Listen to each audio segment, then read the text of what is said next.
ಸಮ್ಮೇಳನದ ಶುಭ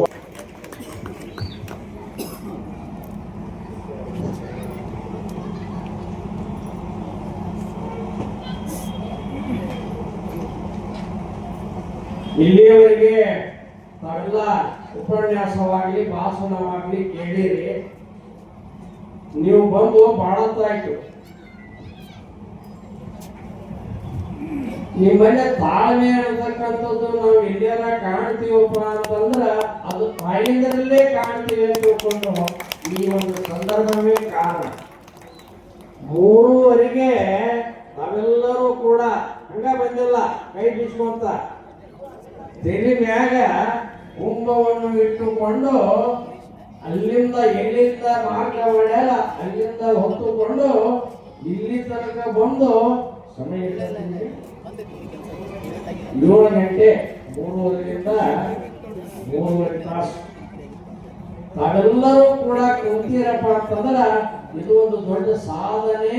ನಮ್ಮ ತಾಳ್ಮೆ ತಿಳ್ಕೊಂಡು ನಾವು ನಿಮ್ಮನ್ನ ಶುಭ ಹಾರೈಸುತ್ತೇವೆ.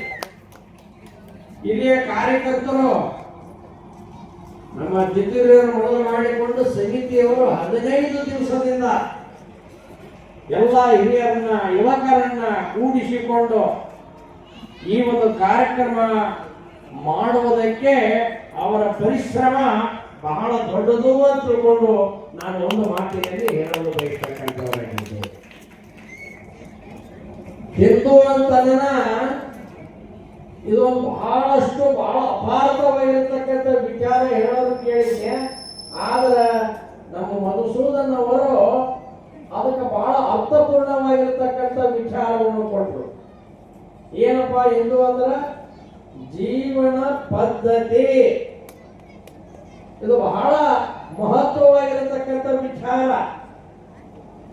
ನಾವು ಯಾವ ರೀತಿ ಬದುಕಬೇಕು, ಯಾವ ರೀತಿ ಬಾಳಬೇಕು, ಯಾವ ರೀತಿ ನಮ್ಮಲ್ಲಿ ಸಂಸ್ಕಾರ ಸಂಸ್ಕೃತಿಯನ್ನು ಉಳಿಸಿಕೊಂಡು ಇಡೀ ವಿಶ್ವದಲ್ಲಿ ಇವತ್ತು ಭಾರತ ದೇಶ ವಿಶ್ವದ ಗುರು ಆಗಬೇಕಾದ್ರ ಬರೇ ಅಭಿವೃದ್ಧಿಯಿಂದ ಆಗೋದಿಲ್ಲ.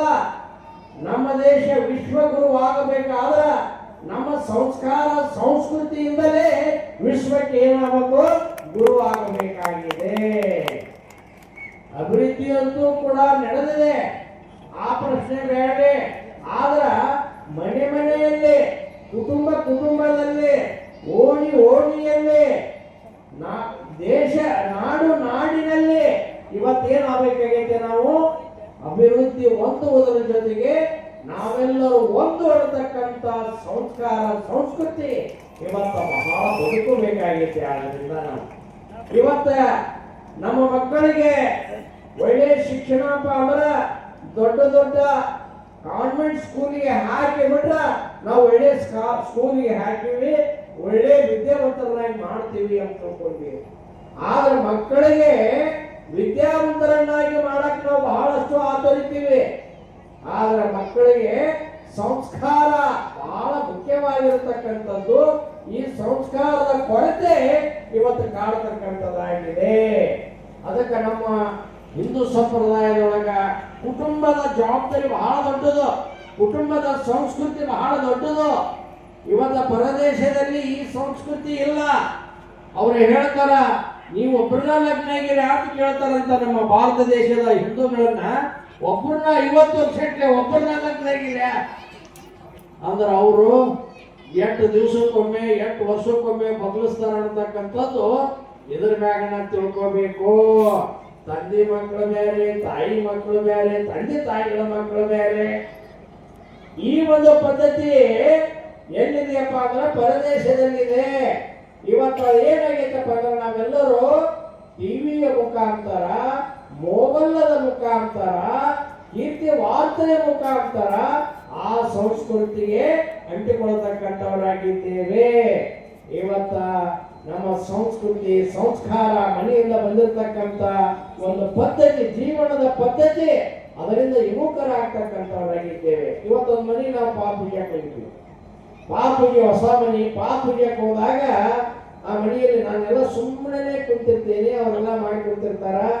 ಒಬ್ಬ ಮನೆಯ ಯಜಮಾನ ಕಾಯಿ ಹಿಡ್ಕೊಂಡಿದ್ದ, ಮನೆಯ ಯಜಮಾನಿತೆ ಆರತಿ ಹಿಡ್ಕೊಂಡಿದ್ಲು.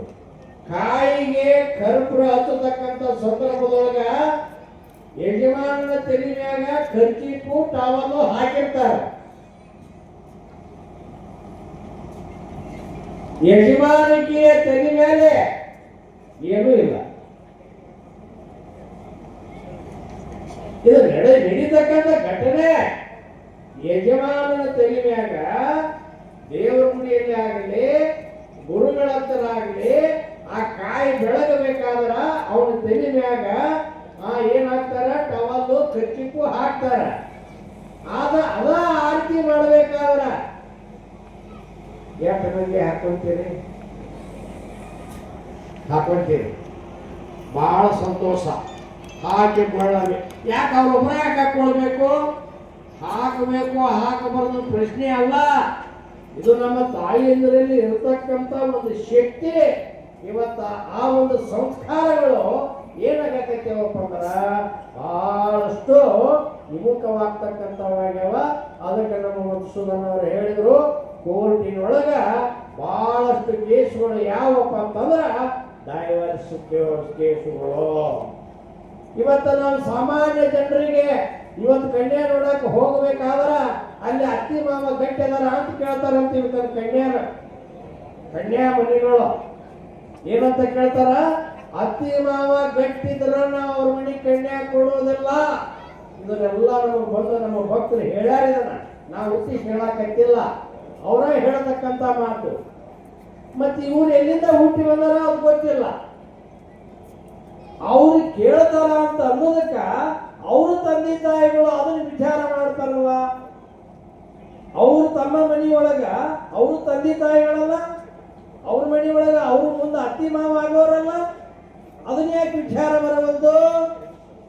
ಈ ರೀತಿಯಾಗಿ ಇರುವುದರಿಂದ ನಮ್ಮ ಧರ್ಮದ ಒಂದು ಸಂಸ್ಕಾರ ಸಂಸ್ಕೃತಿ ಬಹಳಷ್ಟು ಸಡಲತೆ ಹೊಂದತಕ್ಕಂಥದ್ದಾಗಿದೆ. ಇದರಿಂದ ನಮ್ಮೊಳಗೆ ಏನಾಗೈತಪ್ಪ ಅಂದ್ರೆ ವಿದ್ಯಾ ಅನ್ನತಕ್ಕಂಥದ್ದು ಅದು ಎದಕ್ಕ? ಅದು ಹೊಟ್ಟೆ ತುಂಬಿಸ್ಕೊಳಕ. ಇಂಜಿನಿಯರ್ ಆಗಲಿ ಡಾಕ್ಟರ್ ಆಗಲಿ ದೇಶ ಸೇವೆಕ್ಕಾಗಿ ನಾವೇನಾದ್ರೂ ಮಾಡ್ತೇವೆ? ವಿಚಾರ ಮಾಡೋಣ. ದೇಶ ಸೇವೆಗೆ ಏನಾದ್ರು ಮಾಡ್ತಾರೆ? ಇಲ್ಲಿ ನಮ್ಮ ಡಾಕ್ಟರ್ ಅಂತ ಅದಾರ, ಶಿಬಿರ ಇಟ್ಟಿರ್ತಾರ ಬಡವರಿಗಾಗಿ. ಅದಕ್ಕೆಲ್ಲದಕ್ಕೂ ಕೂಡ ಅವ್ರ ಕಾರಣಕರ್ತರಾಗಿ ಮಾಡ್ತಾರ. ಎಲ್ಲರೂ ಕೂಡಿಕೊಂಡು ವೈಯಕ್ತಿಕವಾಗಿ ವಿಚಾರ ಮಾಡೋದು ಎದಕ್ಕಪ್ಪ ಅಂತಂದ್ರ ದುಡ್ಡು ಗಳಿಸೋದಕ್ಕ. ಈ ರೀತಿ ಇದೆ. ಅದಕ್ಕ ನಾವೆಲ್ಲರೂ ಮಾನವೀಯತೆಯ ಗುಣಗಳನ್ನು ಎಲ್ಲಿವರೆಗೆ ನಮ್ಮ ಬದುಕಿನೊಳಗ ಅಳವಡಿಸಿಕೊಳ್ಳುವುದಿಲ್ಲ, ನಮ್ಮ ಕುಟುಂಬದಲ್ಲಿ ಅಳವಡಿಸಿಕೊಳ್ಳುವುದಿಲ್ಲ, ಅಲ್ಲಿವರೆಗೆ ನಾವು ಹಿಂದೂಗಳಾಗಲಿ ಮಾನವರಾಗಲಿ ಇಲ್ಲ. ಇವತ್ತು ಮಾನವೀಯತೆ ಅನ್ನತಕ್ಕಂಥದ್ದೇ ಮರೆಯಾಗತಕ್ಕಂಥದ್ದಾಗಿದೆ. ಇವತ್ತು